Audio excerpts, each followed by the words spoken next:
Shalom Bapak Ibu, saudari sidang jemaat Kahal yang diberkati dan dikasihinya. Kita jumpa lagi di dalam Suara Gembala. Saudaraku, sebentar lagi dalam hitungan jam kita akan mengakhiri tahun 2022 dan kita akan memasuki tahun yang baru, tahun 2023. Saudaraku, apa kata firman Tuhan, kata kitab suci mengenai pergantian tahun? Nah, kita akan teliti dan kita akan gali kebenaran yang terambil dari firman-Nya. Coba kita lihat, saudara, dalam 2 Samuel 11. 2 Samuel 11 adalah satu perikop yang kurang sedap, karena ini adalah perikop tentang kejatuhan Raja Daud dalam dosa perzinahan dengan Batsyeba. Judul perikopnya Daud dan Batsyeba. Saudara tentunya sudah tahu akan kisahnya. Saya bacakan ayat yang pertama. Pada pergantian tahun, pada waktu raja-raja biasanya maju berperang. Berhenti sampai di situ dulu. Jadi, Alkitab ini memberikan informasi kepada kita bahwa pergantian tahun sebetulnya adalah waktu di mana raja-raja biasanya maju berperang. Karena Alkitab adalah kitab rohani, tentunya kita memaknainya secara rohani, saudaraku. Ini memang peristiwa sejarah, tetapi kita tahu bahwa ada pesan rohani dari firman Tuhan ini. Jadi, dalam masa-masa seperti yang kita akan lalui sebentar lagi, yaitu tutup tahun dan kemudian menyambut tahun yang baru, itu biasanya orang akan mengadakan pesta. Nggak salah, saudaraku, mereka bersyukur untuk tahun yang sudah lewat dan mereka mohon Tuhan pimpin memasuki tahun yang baru dengan mereka mengadakan pesta bersyukur. Nggak salah, tetapi ingat, informasi dari firman Tuhan ini membuat kita harus waspada. Karena menurut firman Tuhan, pergantian tahun adalah waktu di mana raja-raja biasanya maju berperang. Jadi itu adalah masa-masa yang ya tanda kutip gawat, saudara. Masa-masa yang perlu kita melipat gandakan kewaspadaan kita. Itu adalah masa-masa perang. Perang rohani, saudaraku. Di alam roh, saya yakin karena firman Tuhan ini adalah informasi kebenaran yang dari sorga, maka saya yakin ada peperangan rohani di udara, di mana mestinya kita ekstra waspada ketika terjadi pergantian tahun. Daud, kalau kita baca lebih lanjut dari kisahnya, pada waktu raja-raja maju berperang, Daud justru tinggal di istananya dan menikmati kenyamanan. Nah, ini berbahaya, saudara. Dan itulah yang nantinya menghantar Daud pada kejatuhan. Ya, kita baca lebih lanjut ya, kalimat berikutnya. Maka Daud menyuruh Yoab maju beserta orang-orangnya dan seluruh orang Israel. Mereka memusnahkan Bani Amon dan mengepung kota Raba. Jadi dia memberikan perintah supaya panglimanya yaitu Yoab dan semua prajuritnya berperang. Tetapi Daud sendiri tinggal di Yerusalem. Jadi Daud tidak ikut berperang, saudaraku. Nah, ini yang menjadi titik awal dari kejatuhan yang nanti kita melihat bahwa peristiwa kejatuhan Daud ini sangat mengerikan. Dan itu betul-betul sebuah kisah kelam di dalam kehidupan hamba Tuhan yang sekali berdaud, saudaraku.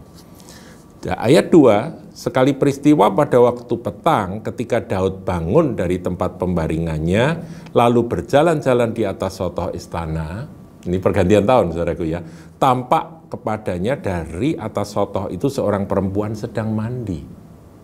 Perempuan itu sangat elok rupanya, itulah Batsyeba, saudara.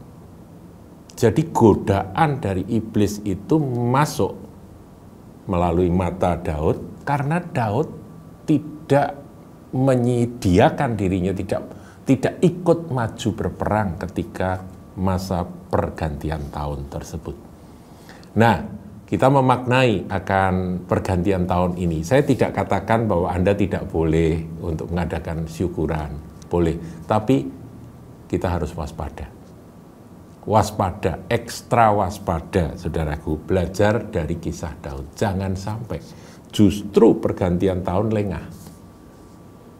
Sehingga serangan iblis itu bisa menyusup, masuk, dan memukul jatuh akan anak-anak Tuhan. Demikian, saudaraku. Nah, kita akan lihat di perjanjian baru, saudara. Kalau perjanjian lama ini kan bayang-bayang ya, dan memberikan informasi rohani dari apa yang terjadi di masa itu.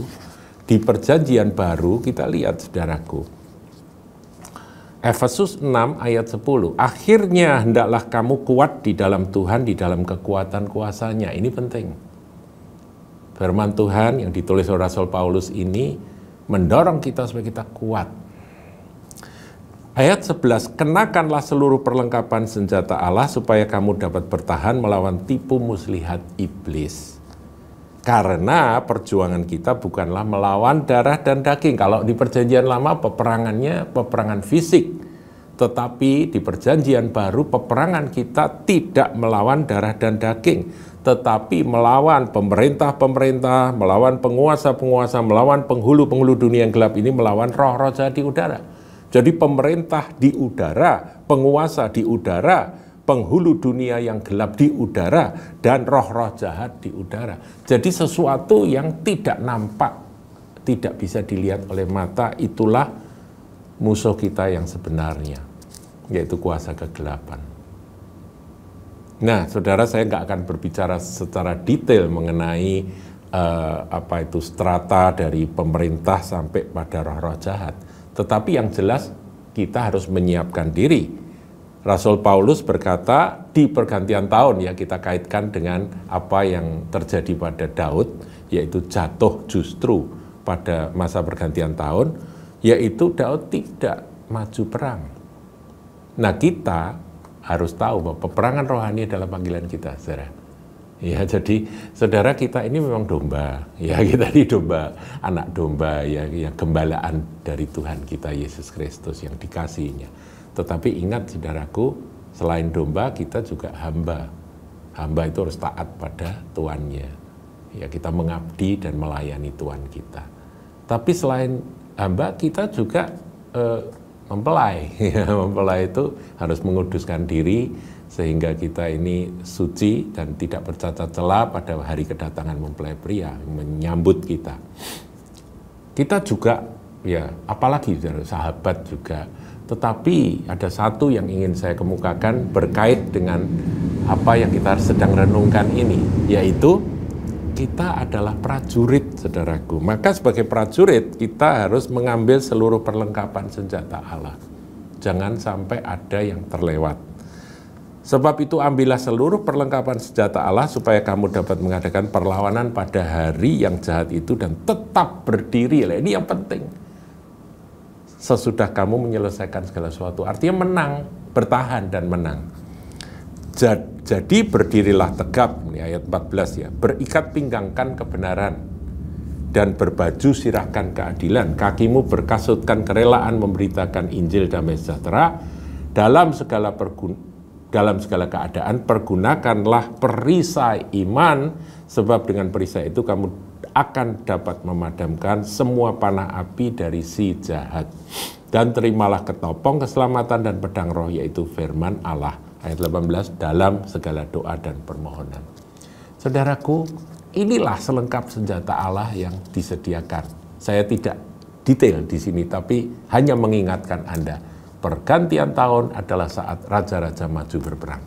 Anda dan saya adalah anak-anak raja. Kita adalah prajurit-prajurit Kristus yang harusnya kita maju perang. Jangan santai, jangan rileks sampai akhirnya kebablasan seperti Daud. Semua maju perang, dia tinggal di Yerusalem, jalan-jalan di Sodoma, iseng, nganggur, nggak ada kerjaan, matanya diumbar sampai memandang akan Batsheba yang sedang mandi. Satu lagi, saudaraku, dalam 2 Timotius 2 ayat 4, ya tadi saya katakan bahwa panggilan kita itu ada banyak. Kita tidak bisa memilah-milah, kita terpanggil menjadi semuanya. Firman Tuhan katakan, ayat 3 dulu saudara ya, 2 Timotius 2 ayat 3 dan 4. Ikutlah menderita sebagai seorang prajurit yang baik dari Kristus Yesus. Prajurit itu menderita, saudaraku. Prajurit Kristus itu menderita, dan kita sebagai prajurit yang baik dari Kristus, kita harus rela untuk menderita. Ada hal-hal yang membuat kita tidak nyaman sebagai prajurit, disiplin yang ketat, peperangan yang berat, yang harus kita tempuh, yang harus kita hadapi, itu harus kita jalani, kita lewati, karena kita adalah prajuritnya Yesus Kristus Tuhan. Dia adalah panglima kita. Kemudian ayat 4, seorang prajurit yang sedang berjuang, kalau saudara dan saya sedang berjuang, tidak memusingkan dirinya dengan soal-soal penghidupannya. Udah, jangan dipikir, itu urusan dari tuannya. Supaya dengan demikian kita berkenan kepada komandannya. Komandan kita, Tuhan Yesus, adalah sekaligus gembala. Dia akan mencukupi segala kebutuhan kita. Marilah kita fokus pada perjuangan yang Tuhan sudah tetapkan bagi kita. Kenakan selengkap senjata Allah, jangan seperti Daud di pergantian tahun, lengah dan jatuh, dan bayar harganya mahal sekali. Tuhan Yesus memberkati.